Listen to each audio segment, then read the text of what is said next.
2021 Kuwait में रह रहे 60 साल से ज़्यादा उम्र वाले अजनबी लोगों के लिए अच्छा साबित नहीं होने वाला है, क्योंकि जल्द ही कुवैत गवर्नमेंट एक नया कानून लागू करने वाली है जिसमें 60 साल से ज़्यादा उम्र वाले अजनबी वर्करों का ना तो अकामा रिन्यू किया जाएगा और ना ही उन्हें कुवैत कंट्री में काम करने की इजाज़त दी जाएगी।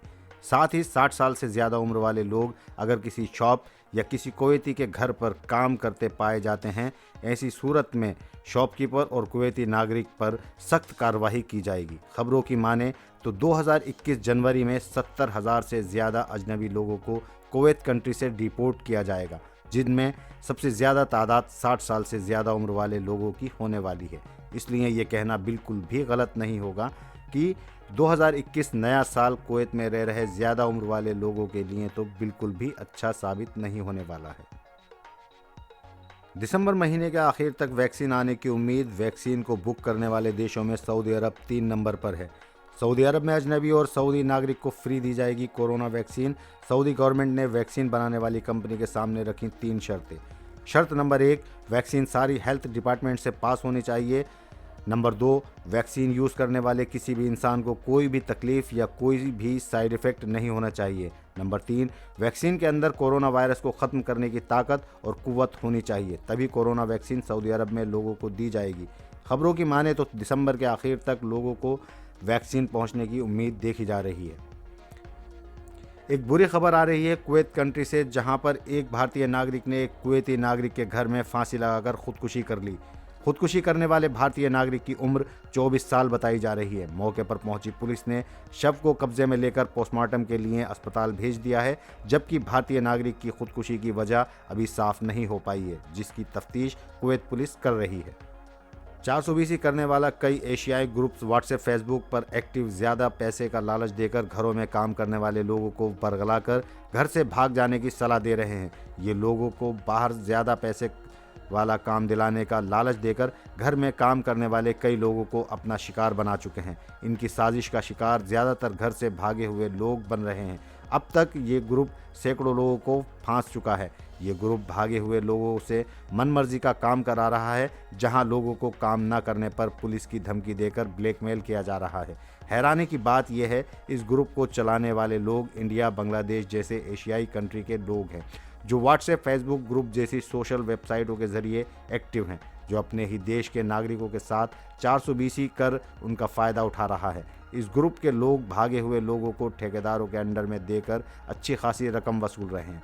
फिलहाल अभी कुवैत पुलिस को इस ग्रुप की तलाश है। जल्द ही इस ग्रुप के लोग सलाखों के पीछे मिलेंगे।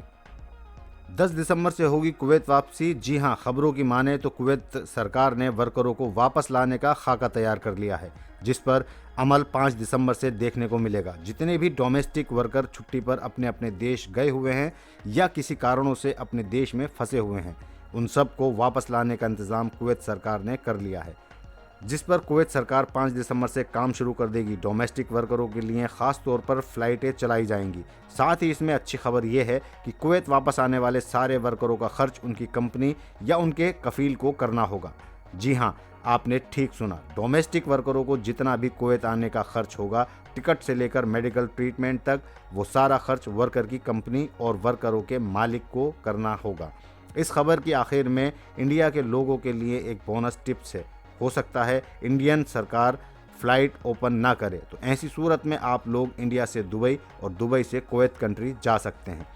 तो अपने कफील या अपने कंपनी को बता सकते हैं कि आप पहले इंडिया से दुबई का टिकट कराएं, दुबई से फिर कुवैत टिकट कराकर आपको कुवैत पहुंच सकते हैं, क्योंकि दुबई की फ़्लाइट इंडिया से बंद होने से रही। वजह साफ है, दुबई से इंडिया में बहुत सारा बिजनेस किया जाता है, जबकि कुवैत, सऊदी जैसे देशों से कोई बिजनेस नहीं किया जाता। इसलिए सऊदी, कुवैत जैसे देशों की फ़्लाइट कभी भी बंद की जा सकती है। अगली खबर ओमान से है। वहीं एक अच्छी खबर आ रही है ओमान कंट्री से, जहां पर फेसबुक मैसेंजर ओपन कर दिया गया है, जिसका यूज़ करके आप किसी भी कंट्री में वॉइस कॉल या वीडियो कॉल पर अब बात कर सकते हैं। आपकी जानकारी के लिए बता दें, ओमान कंट्री में काफ़ी लंबे समय से व्हाट्सएप, IMO जैसे कॉलिंग वाले बहुत सारे ऐप बंद रखे गए हैं, जिसके चलते वहां रह रहे अजनबी लोगों को अपने देश में बात करने के लिए बहुत मुश्किल का सामना करना पड़ता रहा है। जिसके चलते बहुत सारे पेड ऐप के ज़रिए अपनी कंट्री में फैमिली के लोगों से बातचीत करनी पड़ती है। लेकिन अब एक ही सही मैसेंजर कॉलिंग ऐप ओपन होने से कुछ तो अजनबी लोगों को राहत मिलने की उम्मीद है।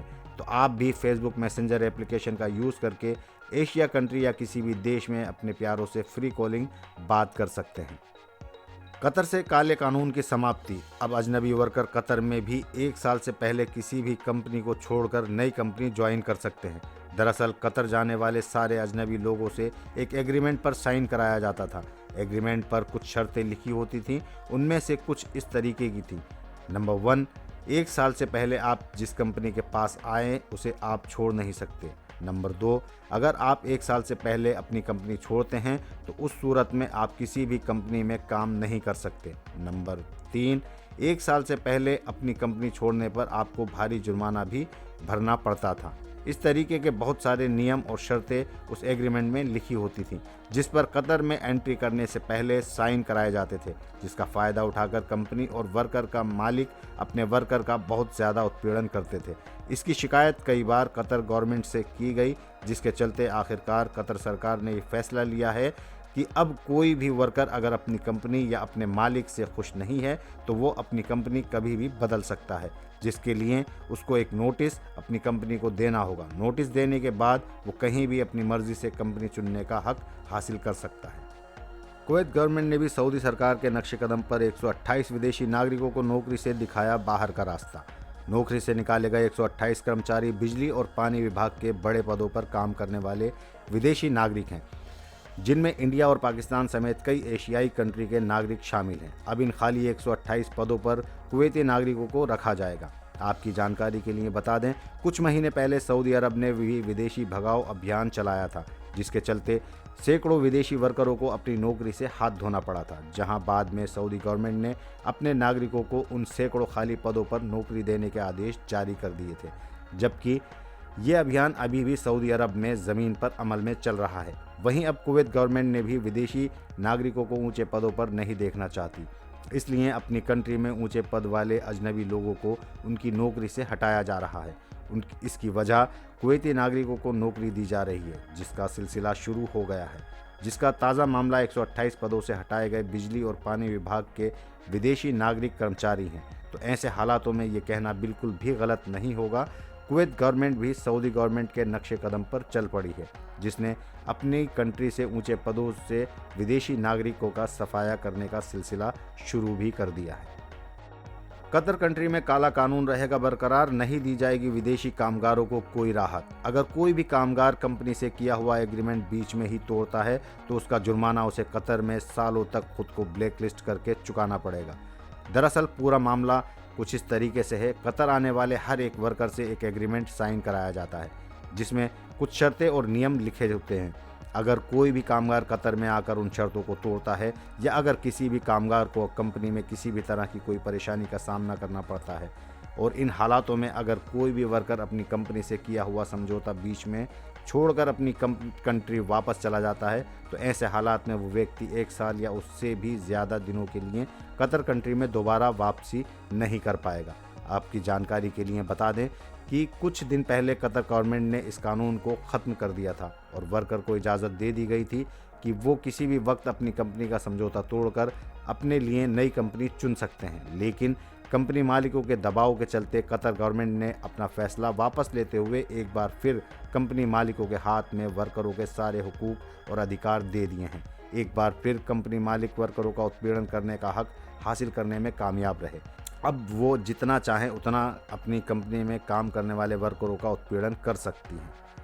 इसकी इजाज़त खुद कतर गवर्नमेंट ने कंपनी मालिकों को दे रखी है। ध्यान रखने वाली बात यह है, अगर आप कतर में किसी भी कंपनी या किसी भी काम के लिए कतर जा रहे हैं तो एक बार अच्छे से उस कंपनी के बारे में जानकारी हासिल कर लें, नहीं तो आपके पास कतर जाने के बाद पछताने के अलावा और कोई दूसरा रास्ता नहीं रहेगा, क्योंकि कतर गवर्नमेंट वर्करों से ज़्यादा कंपनी मालिकों का ध्यान रखने में यकीन रखती है। सऊदी अरब में सैकड़ों लोग बने ठगी का शिकार। सऊदी अरब में फर्जी उम्रा परमिट बनाने वाले दलालों का बोलबाला। लगातार सऊदी अधिकारियों के सामने आ रहे हैं फर्जी परमिट के मामले। सऊदी सरकार ने लिया जागरूक अभियान का सहारा। दरअसल सऊदी अरब में फर्जी उम्रा परमिट बनाने वाले दलाल और एजेंट काफ़ी तादाद में सक्रिय हैं, जिसके चलते ये लोग उम्रा करने की ख्वाहिश रखने वाले लोगों से उम्रा परमिट बनाने के नाम पर मोटी रकम वसूल रहे हैं, जिसकी सूचना लगातार सऊदी अधिकारियों को मिल रही है, जिसके चलते सऊदी अधिकारियों ने सोशल मीडिया के जरिए जागरूक अभियान शुरू किया है, जिसमें सऊदी अधिकार हर एक उम्रा करने वाले ज़ायरीन को बता रहे हैं। सऊदी गवर्नमेंट की तरफ से उम्रा परमिट बनाने की परमिशन किसी को भी नहीं दी गई है। अगरचे किसी भी शख्स को उम्रा परमिट की ज़रूरत है तो वो शख्स खुद तमन्ना एप्लीकेशन पर जाकर अपने लिए उम्रा परमिट हासिल कर सकता है। परमिट एप्लीकेशन किसी भी भाषा में इस्तेमाल की जा सकती है, जो कि बिल्कुल फ्री है, जबकि फ्री परमिट के कुछ एजेंट अजनबी लोगों से मोटी रकम वसूल कर रहे हैं। फर्जी परमिट देने वाले एजेंट ज़्यादातर सऊदी अरब में काम करने वाले अजनबी लोगों को अपना निशाना बना रहे हैं।